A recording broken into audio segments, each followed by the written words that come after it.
Welcome back to my corner of the multiverse, my friends, to your hump day guilty pleasure. This is the Salty Goddess Podcast, and I'm Anne Margaret Perry.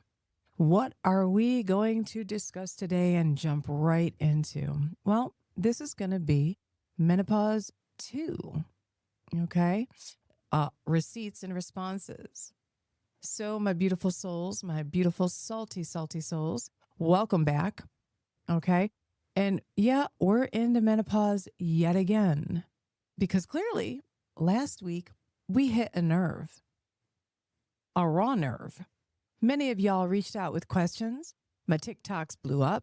And I thought, you know what? Let's not just stop at hot flashes and night sweats. Let's talk about the behind the scenes circus at your provider's office, the double booking, the 8-minute visits, the polite nods when you don't know damn well you're being brushed off. If you've ever left your doctor's office thinking, well, that was definitely a waste of lipstick, lip liner, some eyeliner, and my copay, and the time it took me to take a shower. Friends, this episode is for you. So, we are going to talk about some of the questions y'all threw my way after last week's episode and then my live TikTok that I did where we talked for almost an hour. So one of the top questions, what do I do about hot flashes and sleep disturbances? No one's going to win a medal for sweating through your mattress at 2 a.m. No one is going to give you a medal because you can't sleep. Or you fell asleep, you slept for an hour, and now you're wide awake because your hormones are in flux. Your cortisol levels are through the roof because you feel like absolute dog shit. And you're looking for something to help. And then it raises your frustration level, which increases your cortisol. And that's no good for anybody. Cortisol is a stress hormone that is secreted when we're under duress, under stress. It interferes with our ability to sleep. It interferes with our ability to maintain or manage weight. Cortisol interferes with the normalcy of what our life is. And it's a throwback to back when we were like cave people. Okay. The only things that stressed you out back then were lack of food or a predator or not being prepared for cold weather. So think about that for a minute. When your body feels stress, your system automatically believes it's because there's no food or a predator is going to be chasing you around like a saber-toothed tiger. So cortisol levels go up. Increased cortisol levels also interfere with your sleep cycle. So if your sleep cycle is already foobar, adding increased cortisol is going to make it even worse. So what can you do about hot flashes? Well, the answer to hot flashes is estradiol because it is the loss of hot flashes, it is a loss of estradiol. I said that backwards. It is a loss of estradiol that causes hot flashes. So let's replace it. You can replace it with a pill. You can replace it with a patch. You can replace it with a cream or with a pellet. So there's multiple ways and you get to pick which one works best for you. Okay. Each and every one of those items has pros and cons. So this is a conversation you should be having with your medical provider. I don't think I can say that any more clearly.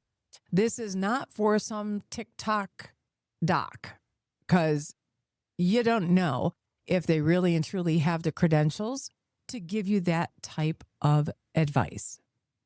Now, I'm not going to give you that advice. I'm going to tell you, though, that there are options out there. So don't take this podcast as medical advice because that's, practicing medicine across the United States. And this is not how we do things. And I'm not going to be responsible legally for all of y'all. So if you are having hot flashes, and they are a disturbance to your daily lifestyle, get your ass into your provider and have a conversation, okay? If sleep disturbance is the issue, that is usually caused by a loss of progesterone. There is an oral pill you can take to help with that. But again, until you go over the pros and cons of each one of these treatment modalities with a provider, a licensed, educated provider, you can't make decisions. And you need to be able to make educated decisions. So get yourself educated. Make sure that when you get yourself educated, you are using reputable sources to educate yourself. Not everyone with a voice on social media or on a media platform is educated and is reputable. So please do some research on these individuals. Okay? It's extremely important. The next question that came up was, what about my sex drive? I'm going to say this, and I say it often as a joke, but I am dead ass serious when I tell you that the intimacy and the connection that comes with intercourse is important throughout our lives. There's no two ways about it. There's nothing that replaces it. So you'll hear me say, I believe we should be having sex every day that ends in Y and twice on Sundays. Yes, it's that important. So for someone to blow off your loss of libido simply because you're a woman or because you're not supposed to desire or crave intercourse, it's a crock of shit. And if I have a drop in libido where I suddenly am no longer interested in intercourse, y'all best get me to my provider because that's not normal. And it's extremely important that we address it and not be afraid to address it. It is totally okay to sit down with your provider and say, listen, I used to have intercourse 3 to 5 times a week. Now it's been 3 to 5 months and I haven't wanted it once. Is that normal for you? No. Is your provider going to be clutching their pearls? If your provider clutches their pearls when you talk about your libido, you need a new provider. Because sexual health is just as important as pulmonary health and cardiac health and mental health. So let's not act like, we're back in the Stone Age here and we shouldn't be talking about intercourse because I don't play that game. Every single aspect of your health and well-being should be able to be discussed with your provider. And if you can't, because either you're uncomfortable or they are, it is time for you to find someone that you can be comfortable with. End of discussion there. Okay? So back to your libido. The truth is, as your estradiol drops and testosterone dips, you are far less likely to be categorized as 50 shades of gray and more like 50 shades of nope. But there are treatment modalities. And estradiol is not the only treatment when you are in menopause.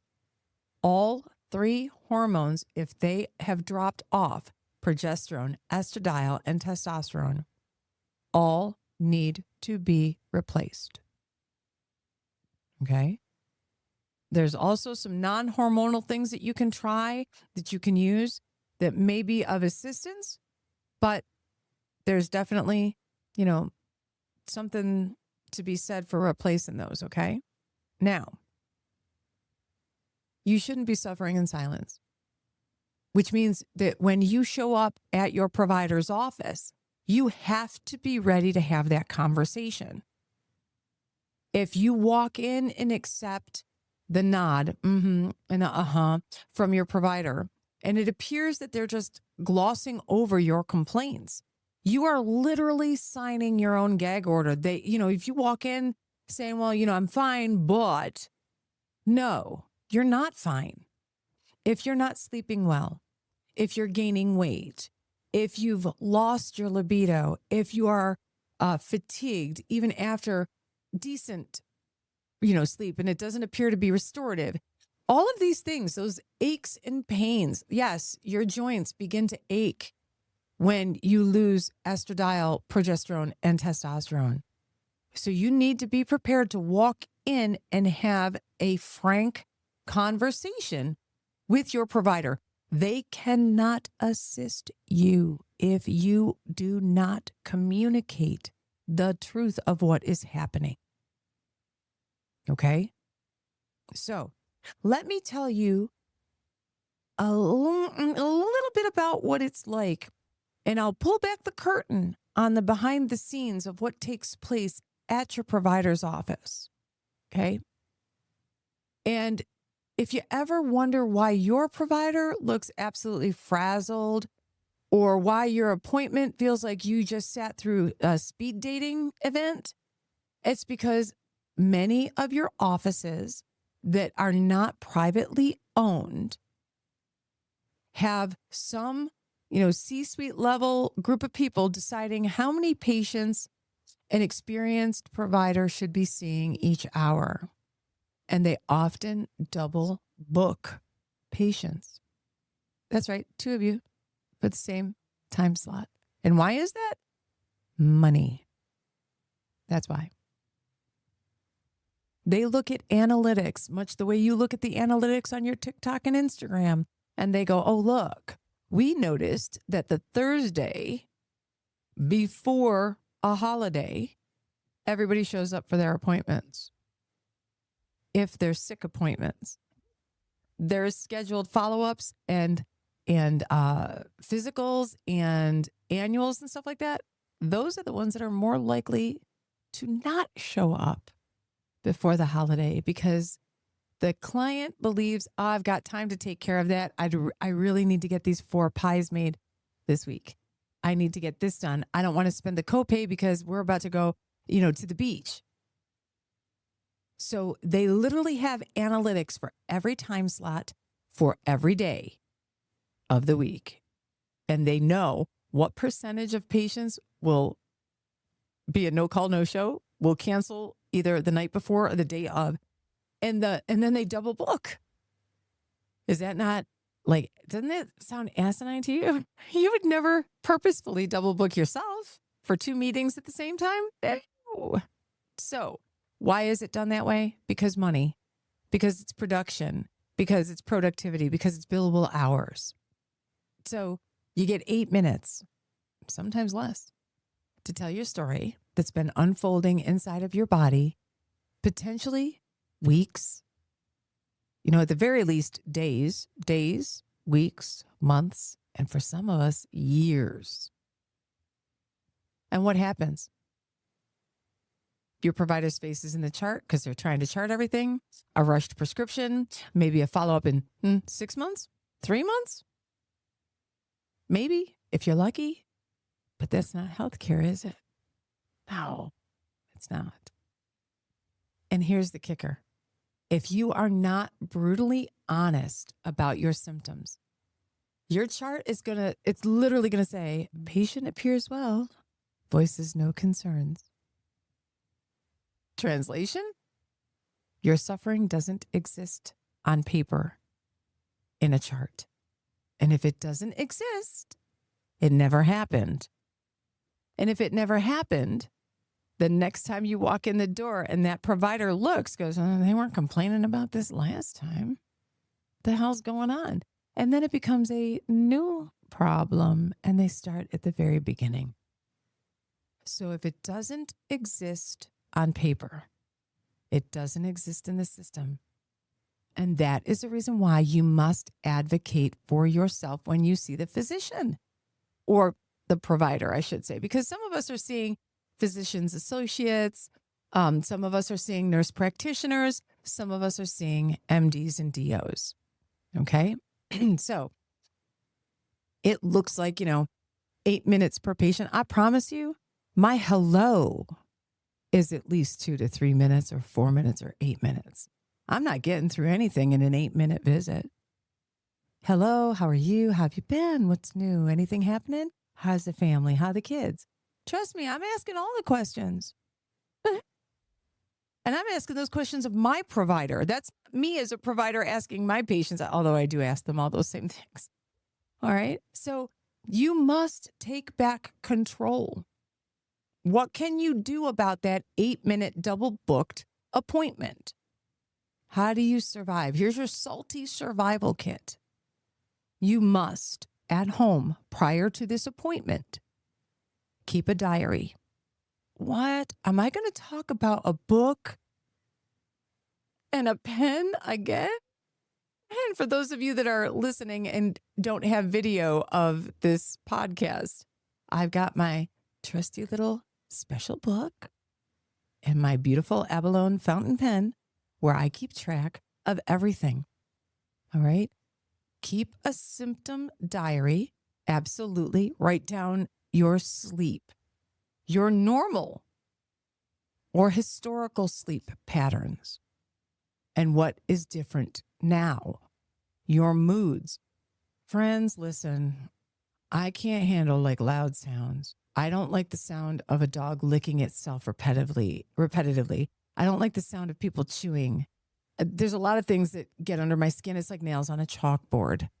Now, if these are new for you, though, if this didn't used to bother you and now it suddenly does and it takes you right to the edge of the cliff, that's a change in your mood. Ladies, and just so you guys know, what I'm telling you here is for men and women. It's for all of us, by the way, not just for women. There are some things that will be specific to women. Obviously, men don't get their periods. They don't get a menses every month. So when I say keep track of your cycles, I'm talking about that. Men, that doesn't happen. Okay. But men produce testosterone. It is the only hormone they produce. Their testosterone converts into estradiol. So if there's not enough testosterone, I think it makes sense that there may not be enough estradiol either. Estradiol is that softening hormone. It's what makes you able to be empathetic. Without it, you might be moodier. You might be less tolerant of things. So these are the things you must keep track of, no matter how you identify. I don't care. We won't go down that road today, but keep a diary or a list or a journal or keep track of, okay, your sleep, your historical sleep cycles and how they are different today. Your moods, historically, how they used to be, how they are now. Your cycles, ladies, if you're getting your menses, and how those have changed. Your sex drive. Where is it? Historically, where was it? And where is it today? And what would you like it to be?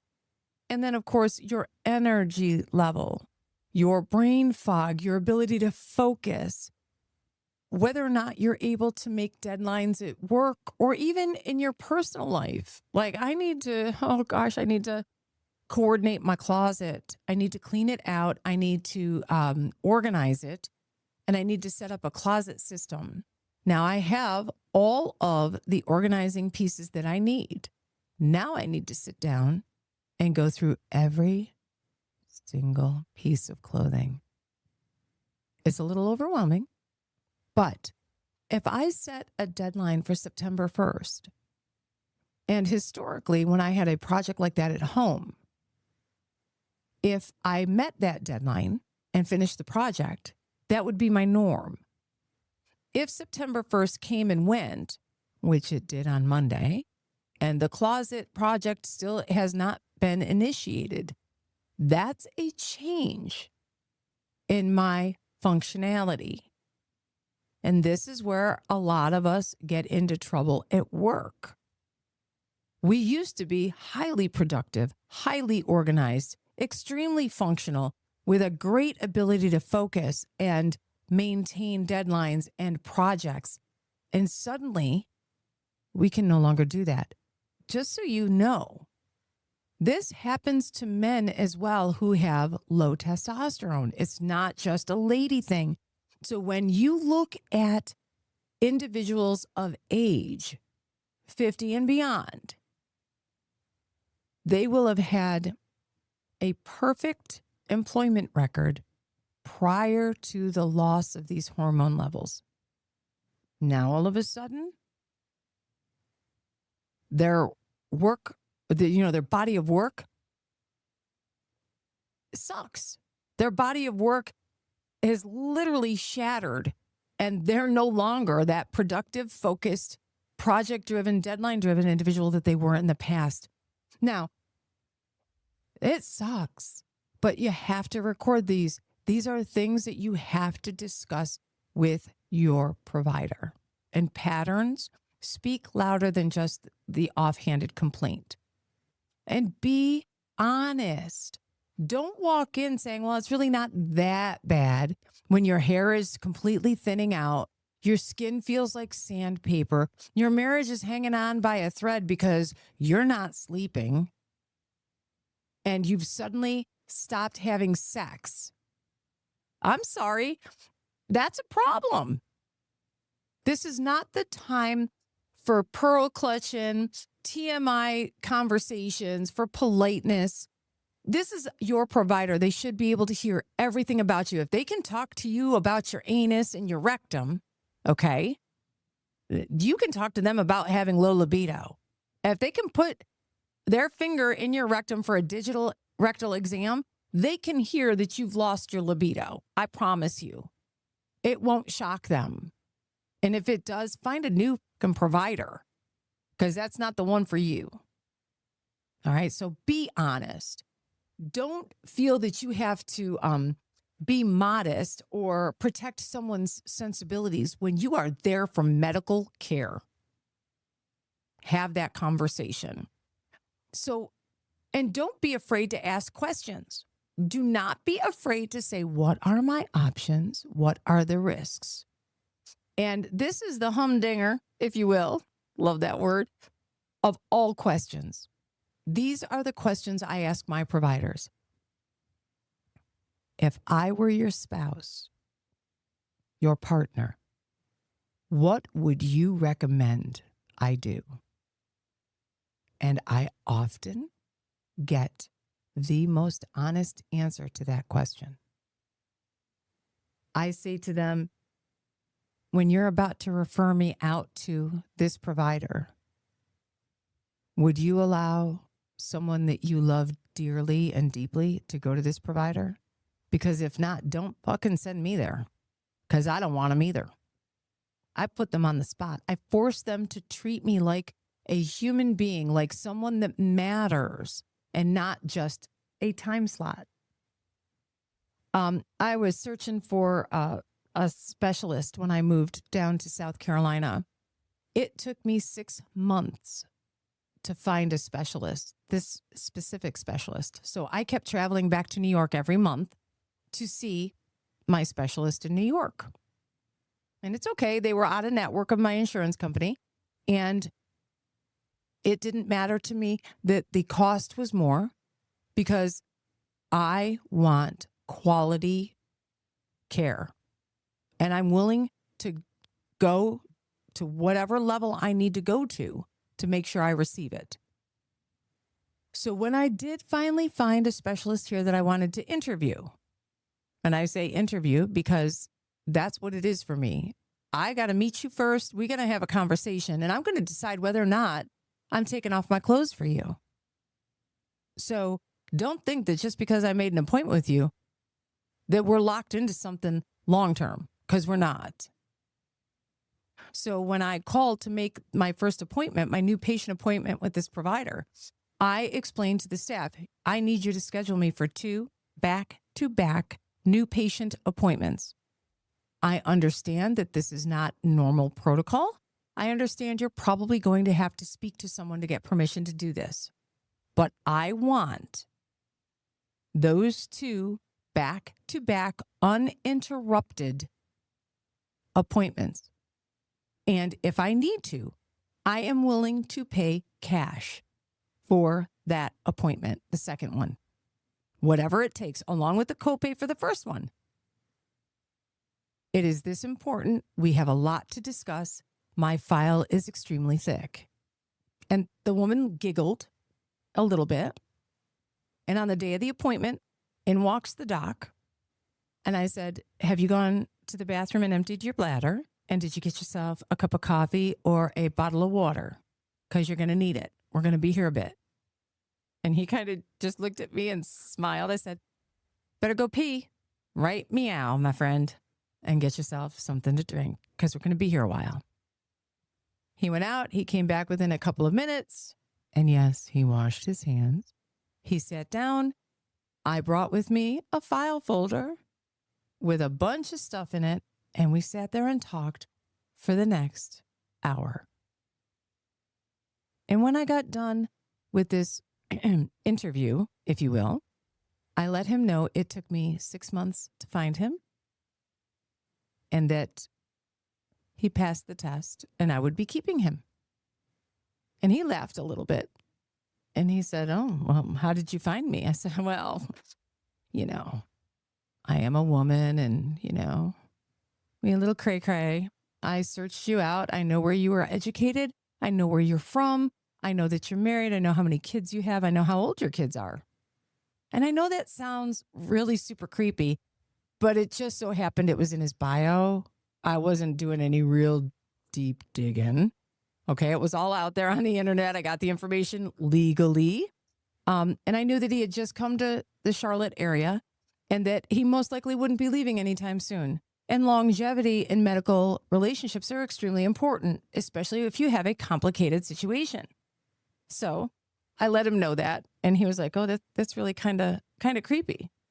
And he goes, I'm gonna be honest with you. I thought I'd be in here and out of here in about 30 minutes. I'm surprised it really did take us that long to go through all of this medical history. Yeah, it's like I told your staff. And he goes, well, I definitely earned my money and I didn't get, he goes, I was sure I was going to get some free time to go in and sit down and eat my lunch. And that's not what happened. Listen, does this make me special? No, it's just because I learned that you need to have those radical conversations. You need to put them, individuals on the spot. You need to put yourself on the spot. And if you're not comfortable discussing these things, don't make the appointment and don't expect miracles. If you cannot have these conversations with your provider, don't expect anybody to resolve your issues. So be prepared to have that conversation. Okay? Now, what are some of the survival strategies? Menopause and low T, it's not the end. This is a transition. You're not broken. You just need a little bit of rewiring. Make sure you build people around you, your salty friends, your partner, your therapist, and a provider that listens, like-minded individuals. Anybody who sits back and goes, I went through menopause. I had no problem. Well, good for you, Susan. Okay, good for you. Go stand in the corner. Don't listen to that shit. We are all individuals. Our body chemistries are just different enough that anything is within the realm of possibility. And who gives a shit, Susan, that you went through menopause with no symptoms? Is this a fucking competition? Because it's not. So don't fall for that crap, okay? Try to find the humor in your chaos. Joke about your mood swings. Reclaim your dignity because there's nothing that steals your power faster than feeling shame. Don't feel shame. It's our body. Our body just gave up on us. We didn't give up on ourselves. Menopause deserves more than 8 rushed minutes. Low testosterone deserves more than 4 minutes. And a Cialis or a phosphodiesterase inhibitor, okay? Let's get to the root cause of the problem and let's fix those issues. All right? So, my friends, Advocate for yourselves. Be prepared. Be prepared to let your provider know what it is you're experiencing and what you need. You have a dry vagina because you've lost your estradiol?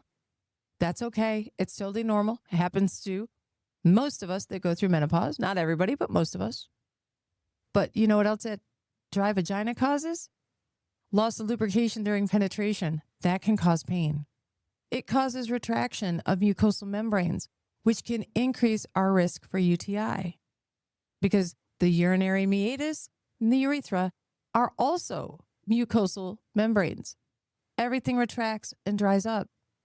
What happens to dry, cracked tissue? It's open to infection and other issues. Nobody wants that in their vagina. Nobody wants that for their urethra. Come on now. We want things to work normal. And I'm going to tell you what.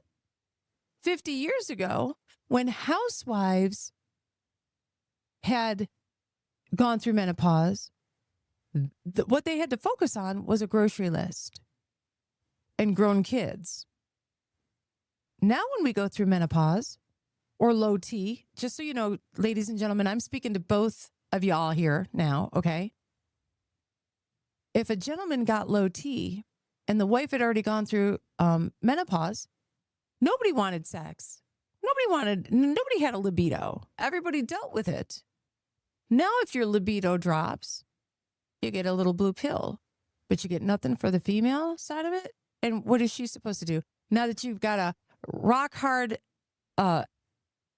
erection and she's as dry as the Sahara through no fault of her own. It's not that she doesn't find you attractive, sexy, or she doesn't find you wonderful to be with.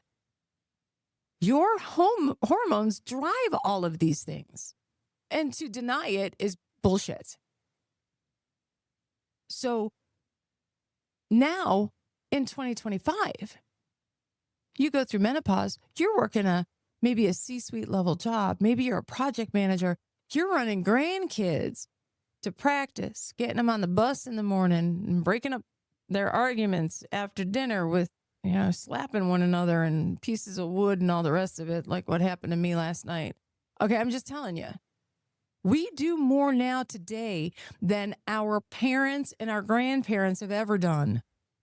We need to be able to be focused. It's a requirement now. It's different. There's a lot more to be said that, I forgot I had a deadline this week versus I forgot to put the laundry in the dryer. And listen, I am not making fun of our ancestors that were housewives, so on and so forth. But we have far more pulling our attention, far more to do, far more to learn. And we cannot do it if we've got brain fog and we are a hot mess of chaos and no sleep. Okay?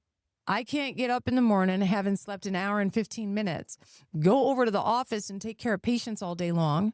Okay? Or write content or record a podcast or do any of the things that I do. I can't get a nap in the middle of the afternoon. Unlike my ancestor who could sit down in a chair and snooze for 20 minutes and get a power nap. I can't do that. It's not how it works. Not today, not in 2025. So I need answers. I need treatment modalities that will work for me. All right. So I want to hear your low T and menopause stories. The good, the bad, the what and the actual hell did they just say to me? Feel free to direct message me, comment, share, because I promise you your voice matters. It is your voice that made me do this follow-up podcast because y'all had questions. You want to know what to do. All right. So next week, maybe we'll pivot from hot flashes to hot messes, maybe from executive dysfunction and brain fog to why your to-do list continues to multiply like a rabbit, like mine. All right. So until then, my friends, stay salty, stay savage. Okay. Subscribe, leave me a review. Come join me next week. All right. Remember, You're fabulous. And when you're fabulous, you deserve all that and a bag of chips. So until next week, this is the Salty Goddess Podcast. I'm Ann Margaret Perry, and y'all have an absolutely wonderful week filled with opportunity.